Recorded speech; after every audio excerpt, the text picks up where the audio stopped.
Olá, meus irmãos, sejam bem-vindos a mais um Palavra Encarnada, nossa meditação diária a partir do Evangelho. E o Evangelho de hoje, dia 2 de janeiro, um novo ano, 2024, está em João, capítulo 1, versículos de 19 a 28. Hoje, em comunhão com toda a igreja, nós celebramos a memória dos santos Basílio Magno e Gregório Nazianzeno. São dois santos muito amigos entre si, e a gente convida para que você, além do Palavra Encarnada, assista hoje o Inspira Santo também, para conhecer e rezar um pouco a partir da vida desses dois santos. Em nome do Pai, do Filho e do Espírito Santo. Amém.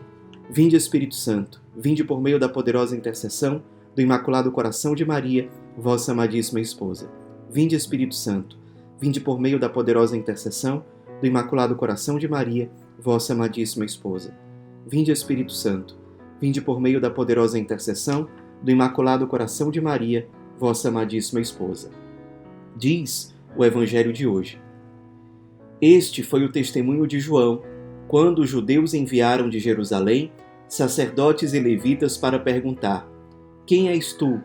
João confessou e não negou. Confessou: Eu não sou o Messias. Eles perguntaram: Quem és então? És Elias? João respondeu: Não sou.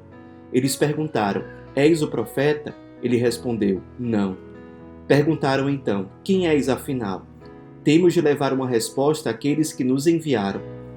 Que dizes de ti mesmo?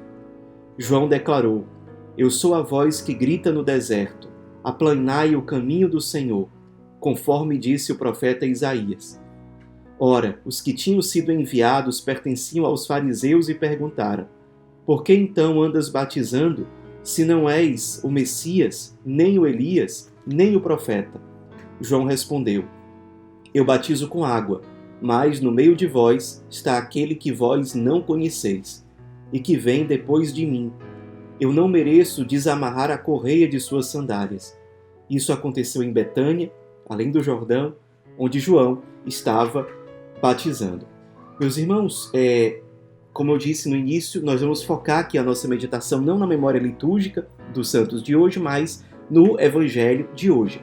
Nós estamos ainda no tempo do Natal, já passamos das oitavas de Natal, celebramos ontem a grande solenidade de Santa Maria, Mãe de Deus, mas continuamos no tempo do Natal até o próximo dia 9, quando nós vamos celebrar a festa do batismo do Senhor. A partir de então, nós começamos a celebrar o tempo comum. Então nós estamos no tempo do Natal. Estamos ainda na atmosfera desse tempo, degustando o sabor do tempo do Natal. E o Evangelho de hoje nos apresenta aqui o testemunho de João Batista, primo de Jesus, grande profeta, aquele que anunciou diretamente quem seria o Messias, quem seria o Salvador. Ele apontou diretamente para Cristo. E especialmente no Evangelho de hoje, é destacada aqui a humildade de São João. Quando aparecem diante dele pessoas aqui enviadas de Jerusalém, sacerdotes, levitas, para perguntar quem era João Batista, certamente para perguntar para ele se ele era o Messias ou não, o Messias tão aguardado pelo povo de Israel, João Batista responde com muita humildade. Ele diz, deixando claro que ele não era o Messias, ele diz: Eu sou a voz que grita no deserto, aplanai o caminho do Senhor, ou seja, eu não sou o Senhor, eu vim para preparar os caminhos dele. E aí ele diz: Eu batizo com água, mas no meio de vocês está aquele que vocês não conhecem, que vem depois de mim. E aí ele diz: Eu não mereço desamarrar a correia de suas sandálias. É a grande humildade de São João Batista. E é significativo que nesse tempo do Natal nós meditemos hoje sobre a humildade, porque ela é um caminho formidável para nós acolhermos Jesus no nosso coração, o menino de Jesus que está no centro desse tempo litúrgico em que nós estamos. E Jesus, ele se apresenta como o Verbo encarnado, assumindo uma condição, portanto, de profunda humildade. Como diz São Paulo lá na carta aos Filipenses, ele, mesmo sendo de condição divina, não se apegou em ser igual a Deus, mas ele se esvaziou, se despojou e assumiu a nossa humanidade. Sobre isso, e comentando o Salmo 33, Santo Agostinho, ele diz o seguinte, sobre a humildade de Deus. Ele diz assim: a humildade matou a soberba. Isso para dizer que Jesus, por meio da humildade, venceu a soberba do demônio. E aí depois ele continua. Se me refiro a Cristo, meus irmãos, é a maior recomendação da humildade. Abriu-nos ele o caminho pela humildade, porque pela soberba nos havíamos afastado de Deus. Não podíamos voltar a ele senão pela humildade. Nem tínhamos modelo a nos propor.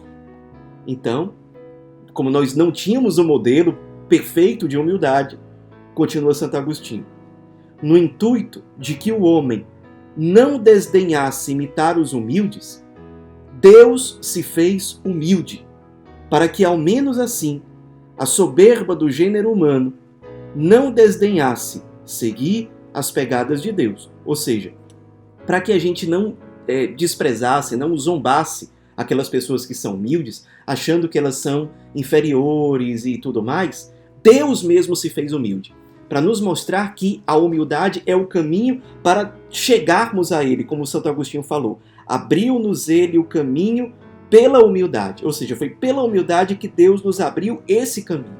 E o Cristo se apresentou como criança, Ele se encarnou para se apresentar a nós humilde.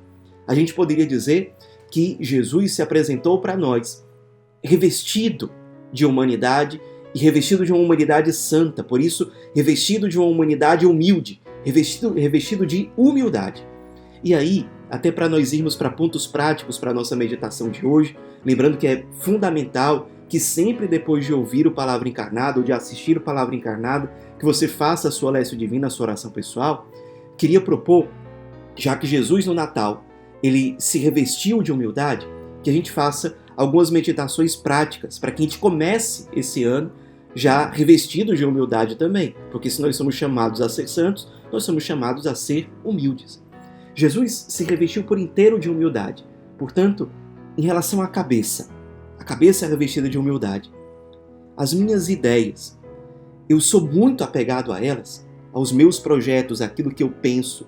Eu desejo que aquilo que eu penso sempre se sobressaia em relação ao pensamento dos outros, ou eu tenho humildade para ponderar, para ouvir, para meditar e para escolher não aquilo que veio de mim, mas aquilo que é o melhor. Eu tenho humildade para ir atrás da verdade das coisas, ou a primeira informação que eu pego, eu já tomo como verdade, sem analisar, sem refletir, sem olhar o outro lado. Eu baseio o meu pensamento em preconceitos. Eu faço muitos julgamentos em relação a outras pessoas, sem parar um pouco para olhar o lado positivo delas. Isso é falta de humildade, isso é soberba. Ficar toda hora julgando os outros, me sentindo, de certo modo, superior aos outros, mesmo que de uma forma muito discreta, muito sutil. Isso é falta de humildade.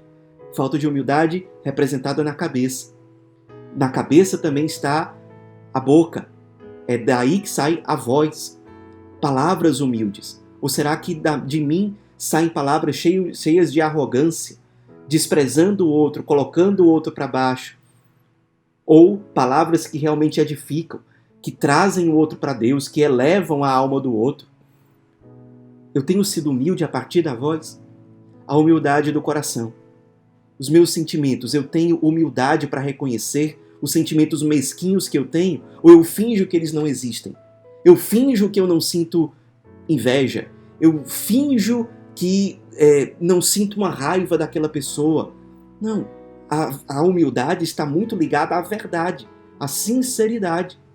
Eu preciso ser humilde para reconhecer que dentro de mim vêm movimentos que são ruins, até para que eu possa vencê-los. Aliás, para que eu possa reconhecer que Deus possa vencer em mim esses movimentos, me moldando, me santificando. Mas se eu nem reconheço que esses impulsos, que essas paixões existem em mim, como é que eu vou curar-me?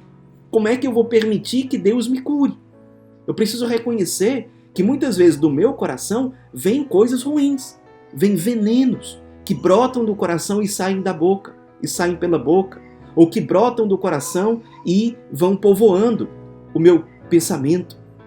Eu preciso ter humildade até para compartilhar isso com pessoas de confiança, um sacerdote, uma pessoa experiente, madura, para que eu me permita ser ajudado.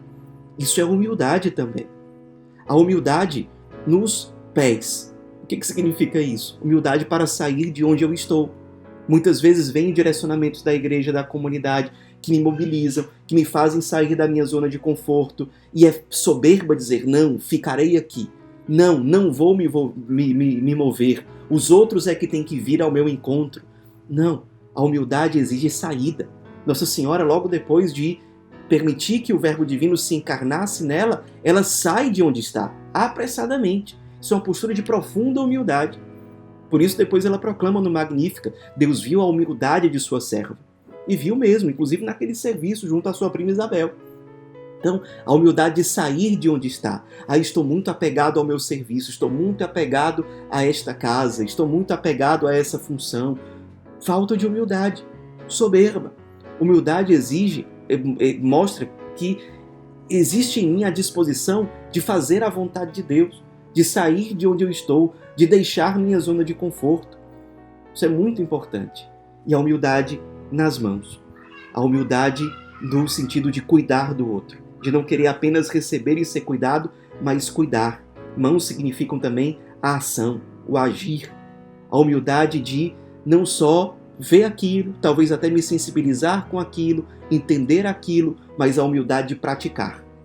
Muitas vezes a soberba se manifesta pela falta de ação. Eu até entendi, mas não vou dar o braço a torcer. Não vou modificar o meu projeto de vida. Não vou me converter efetivamente. Soberba. A humildade, sim, tem um elemento de entendimento, de sentimento, mas ela transborda na ação. Porque a humildade nos permite que a gente se molde de acordo com a vontade de Deus. Isso é a docilidade, a mansidão. Então, essa mudança, ela se transforma em atitudes concretas de conversão. A humildade nas mãos. Que a gente se permita revestir de humildade nesse tempo de Natal. Porque a humildade, ela nos aproxima ainda mais da intimidade com o menino Deus, e porque a humildade, ela é um grande sinal de que nós realmente estamos permitindo que Cristo reine na nossa alma, que o nosso carisma está sendo vivido, é um dos grandes sinais de conversão a partir do carisma. A pessoa vai se tornando mais humilde, mais humilde, mais humilde. E nisso ela vai se assemelhando ao Cristo ressuscitado. Que guardemos tudo isso no nosso coração e que a Virgem Maria interceda por nós. Ave Maria, cheia de graça, o Senhor é convosco. Bendita sois vós entre as mulheres, bendito é o fruto do vosso ventre, Jesus. Santa Maria, Mãe de Deus, rogai por nós, pecadores, agora e na hora de nossa morte. Amém. Em nome do Pai, do Filho e do Espírito Santo. Amém.